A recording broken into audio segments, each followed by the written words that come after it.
Hey, it's SickBoy from the Gaminganarchist Collective and welcome to the Anarchic Eye for the 20th of January 2014. Well, Dead Rising 3, the Xbox One exclusive Capcom game, is getting an update.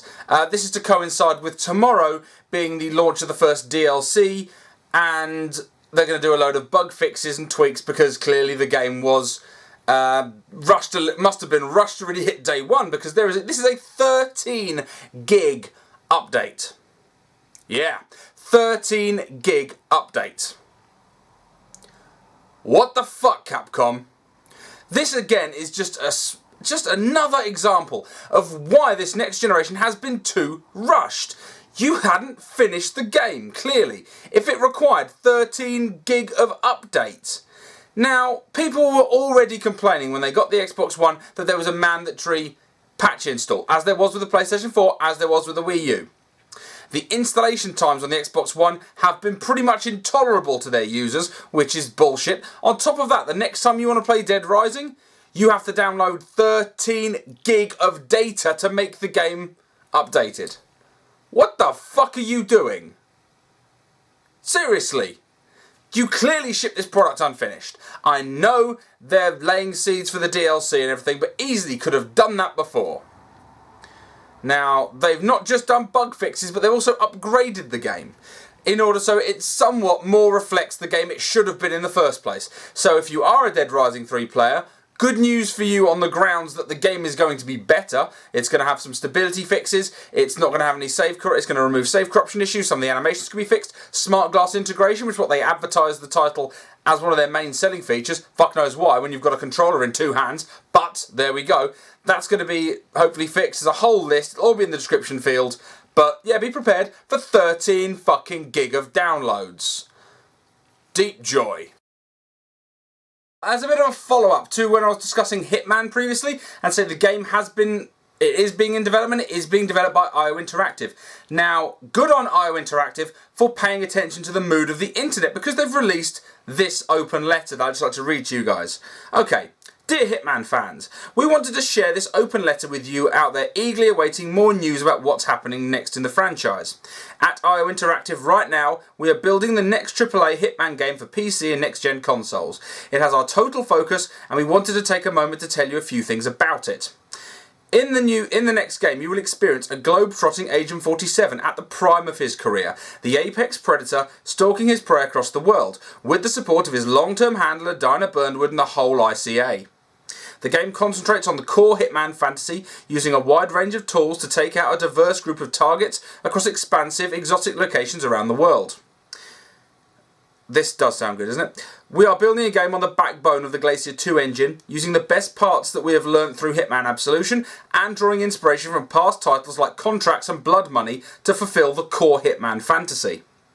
This means we're picking on the extreme level of detail of the largest levels we have ever built for a Hitman game.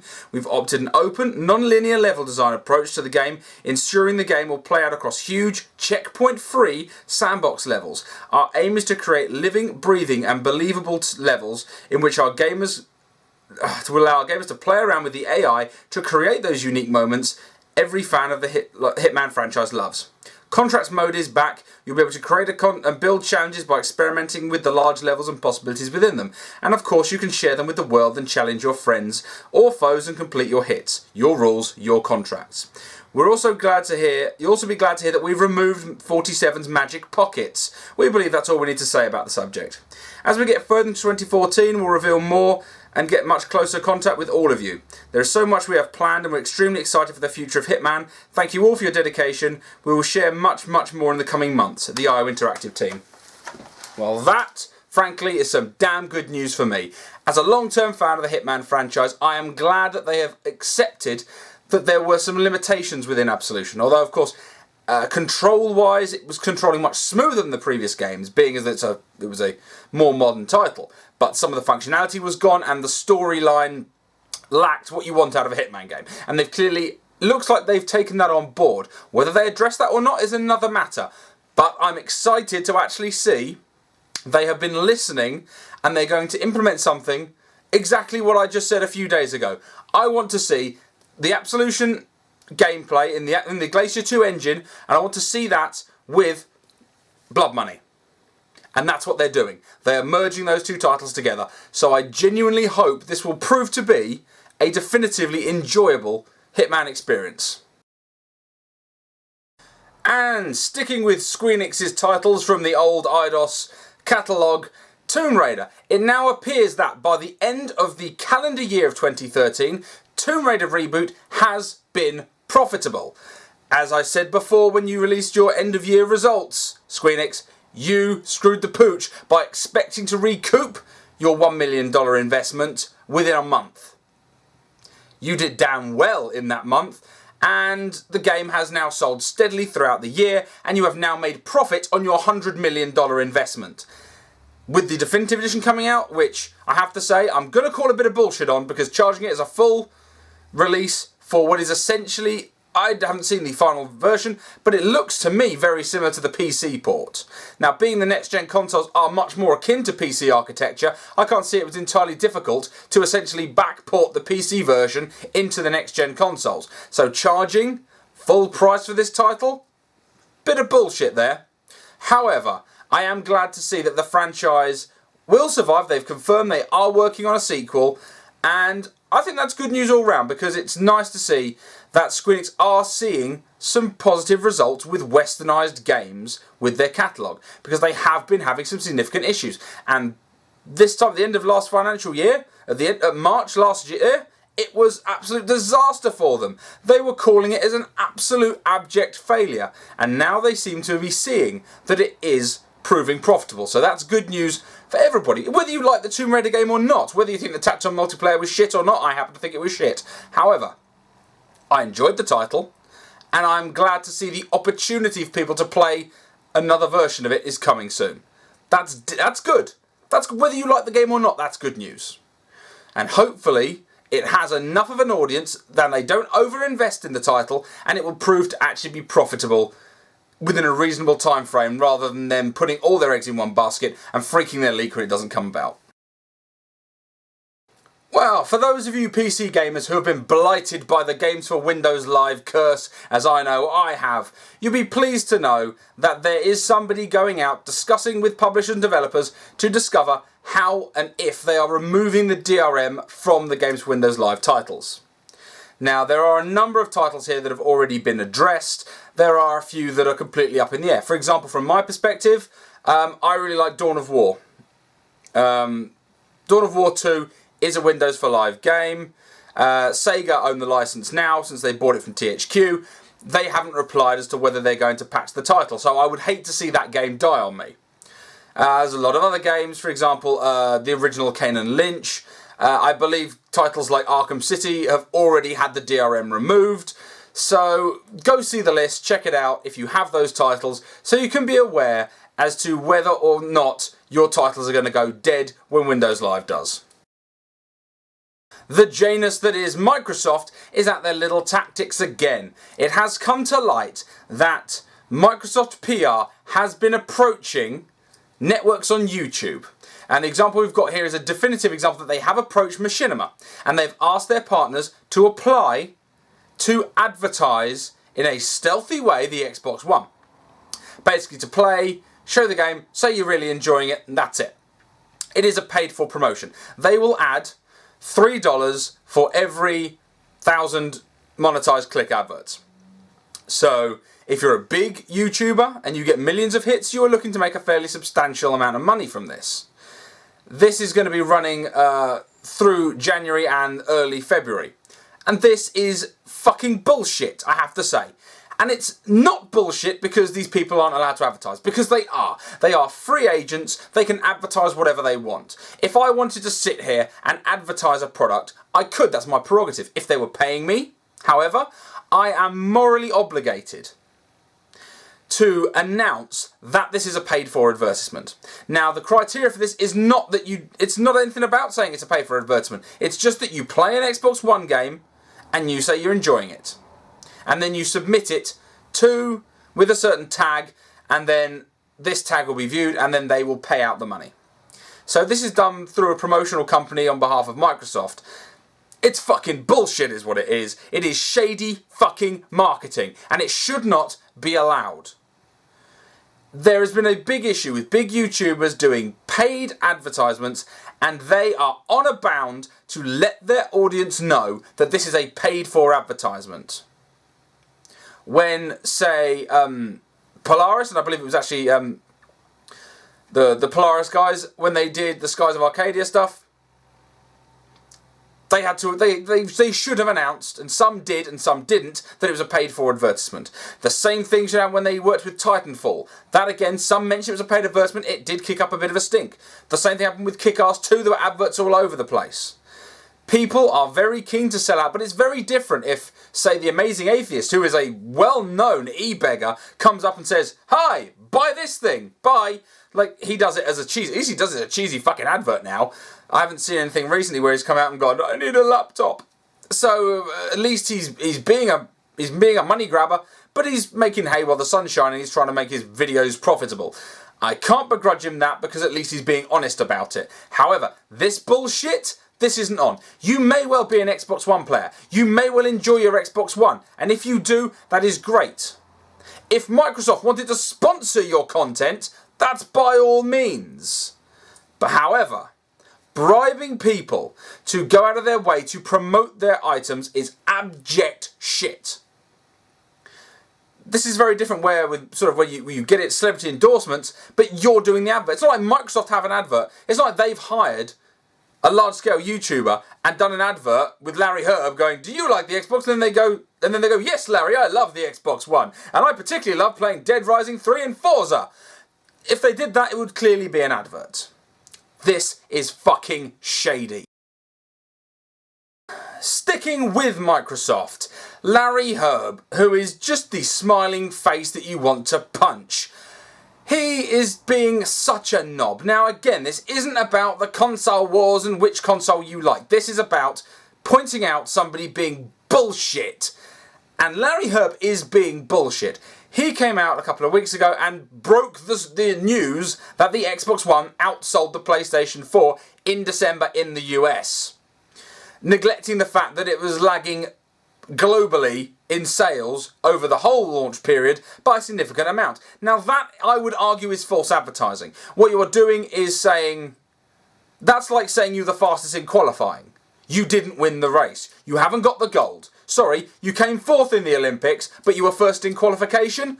Doesn't fucking matter. Does not count. Just doesn't count. You can't do things like that. Well, you can, but people should be sensible enough to realise when you're trying to hoodwink and bullshit them. Now, in response to people calling him out on that, he's come out and gone, now he said the right words, I have to say, but it makes me really question his integrity as a spokesperson. But then he's a spokesperson. Of course, he's got no fucking integrity. But anyway. So he said, Sony have made a fantastic machine, and this hate needs to stop. We should all just get along. It's good for the industry. Now, I agree. Competition is good for the industry. It is good that there is a Microsoft console, that there is a Nintendo console, that there is a Sony console, and that there is PC, various tablet devices that are all competing in the gaming area. That's good. It is good for business. It's good for the gamer.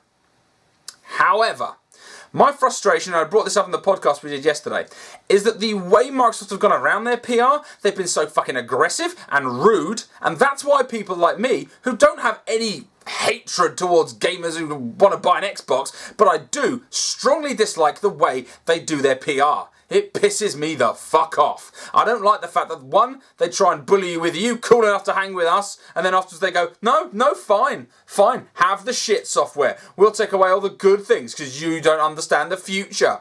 And then all of a sudden, when people were pissed at them, and a substantial number were, when you think at the launch of the last console generation, now granted they were staggered, but the Xbox One outsold the PlayStation 3, Xbox 360, outsold the PlayStation 3 by huge amounts. It did. It sold more units than the PlayStation 3, I'm pretty certain, over the whole generation. I'm pretty sure that the Xbox One came second to the Wii. The Xbox 360 came second to the Wii, and the PS3 came below that. I'm not certain on that, but that's what I'm pretty sure that's what happened. Now, in this case, Sony have leapt ahead. And the only reason Sony are being praised and have leapt ahead is because they haven't done what Microsoft have done. They haven't behaved in the way Microsoft have done. They haven't done anything particularly good, other than at one point came out and went, yeah, we're not going to do those dickish things that you don't like.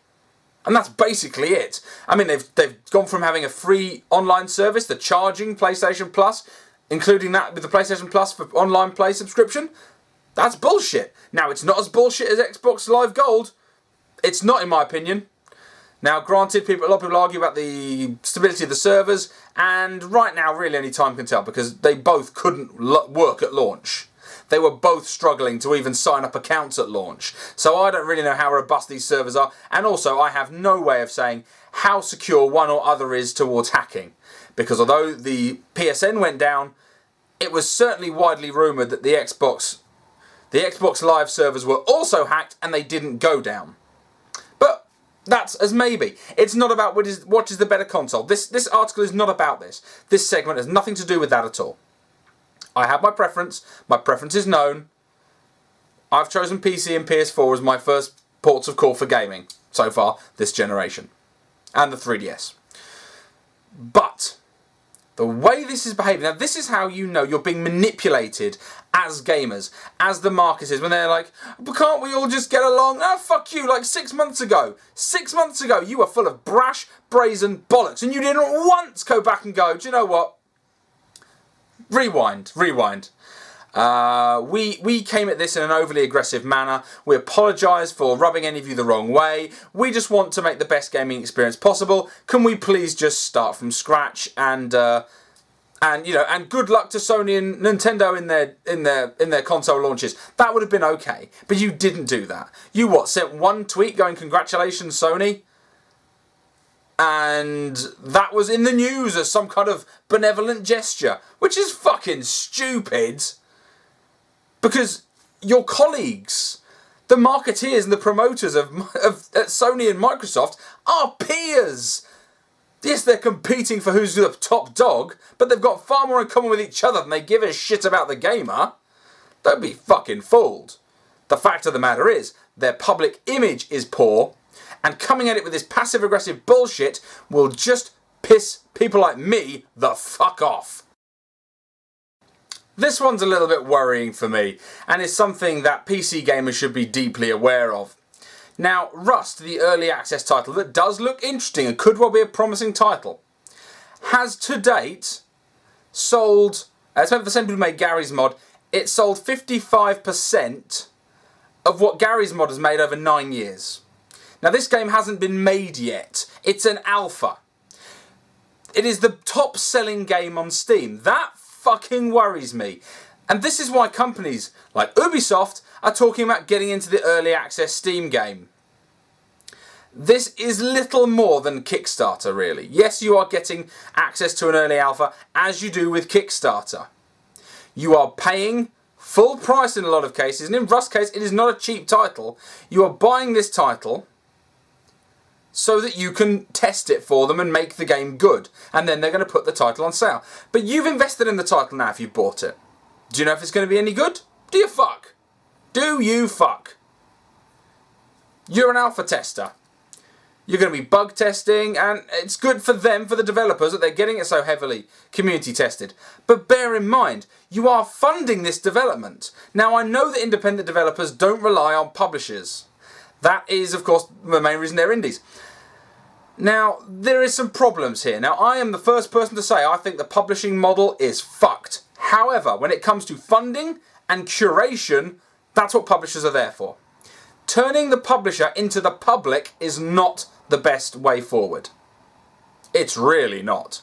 What you need is essentially a much smaller publishing industry with much less power that lets you do curation and loans. And maybe coordinate outsourcing, coordinate PR for a cut of the final product. Not own the developers wholeheartedly and abuse them in the way that some of them do. Not in the way that, say, people like Capcom, where developers actually brought to the point of suicide at crunch time. But what they're doing now is they're just making it into a popularity contest. Rust is proving popular, therefore it's going to make a lot of money. Is it necessarily the game that deserves the most investment? I don't know. So, is the scope of a game now going to be determined by how much public interest there is as to how much funding goes into it? And how much of that money goes back into the development? There is no contract here. You've bought the game. now. You bought a game that may well be glitchy and broken forevermore. I personally think this is a step backwards that everyone is jumping into these early access titles. If you are absolutely committed to a particular developer or a particular kind of title and you want to pick one now and again and throw yourself into it, by all means. But what's happening here is it's becoming the main way that indie titles become high scale and become launched. This is fucking creepy and we should be very cautious about it. Well, it can hardly be missed, but Nintendo have had one shitty financial year, as has been evidenced by the fact that they've had to slash their 9 million projected Wii U sales down to 2.8. This is really fucking bad. I don't think they're dead in the water, what some people are saying, and they have. And Iwata's come out and said they are not looking to say start porting Mario into smartphones and what have you, because the 3DS sales are. The 3DS is outselling the Wii U big time, and obviously they want to keep the stranglehold with the 3DS. Their mobile platforms are terrific. The 3DS is the best handheld console I've ever played. Granted, the 3D can be a bit jarring, but the titles on there, it's fucking terrific. It really is good. Now, it's a real shame that they've made some real dumb fucking decisions. One of which being their refusal to allow people to market their games for them. Their absolute draconian methods of content ID matching, what have you, has not helped them. However, not only that, but they have not had the strong catalogue they should have. There are some damn good games on the Wii U, and there are some damn good games coming on the Wii U. There are some real killer apps on the Wii U. If you just look at what catalogue the Wii U has to offer, you've got Bayonetta 2, Smash Brothers, Zelda, Mario. Those games alone. Ignore everything else. Those games alone. The fact that Platinum is pushing, push titles like Wonderful 101. Again, Wii U exclusive. There's a lot of brilliant titles on the Wii U. Because let's face it, people say there's no games on the Wii U. As someone who owns a PlayStation 4, what games are there on the PlayStation 4? What games are there on the Xbox One? Now, they've only been out for a few months, and Nintendo have undoubtedly screwed the pooch by launching this title, launching the machine too early, a bit underpowered, and not having enough first-party titles. If they'd have hit the ground running with a couple of proper killer apps, I fully predicted they would have turned around by the end of this year. Last year. That they would have launched all these titles that we've been looking forward to. Cross-platform Smash Brothers? Yes, fucking please. Be able to play on the 3DS and the Wii U. The fact that you announced that you could play Monster Hunter on your Wii U and the 3DS. And then what happened when you launched it? You didn't have the fucking app so you could transfer the saves. It wasn't like an easy transfer system. You had to have an app and transfer the files, and that app wasn't even ready. This is a problem, and you guys are in the shit. Now, for those people who are talking about it being heralding some kind of crash, you need to bear in mind that the video game crash, the legendary one that everyone talks about on the internet, was a US-only issue. And when people talk about how Nintendo single-handedly saved video gaming, you have to bear in mind that at that time, when the US market crashed, the UK market was booming. A lot of the legendary legendary game designers, a lot of the great Western developers and publishers were growing in the UK.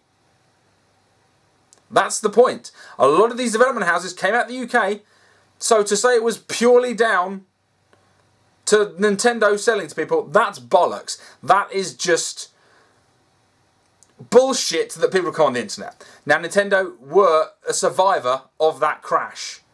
They managed to pull their sales up. But let's live in reality here. It was not magical Nintendo coming along and doing everything. Nintendo have made mistakes. They are in a bad way. I don't like seeing them in a bad way. I like Nintendo. In general, I do. I grew up as a Nintendo player.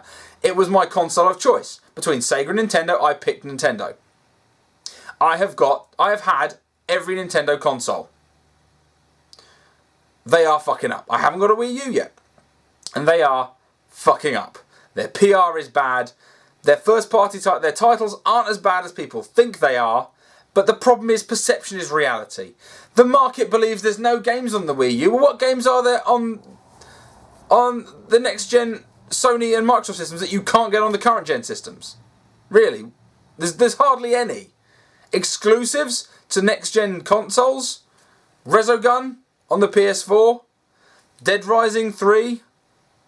I think Forza's only on the Xbox One. It may be on the 360, I'm not sure. All the multi-plat titles have come out on everything other than the Wii U. But a lot of people, again, they focus on the fact that third-party companies, like Western third-party companies, have not put a lot of backing in Nintendo. They don't need them. Call of Duty did not make the Wii the biggest selling console of the last generation.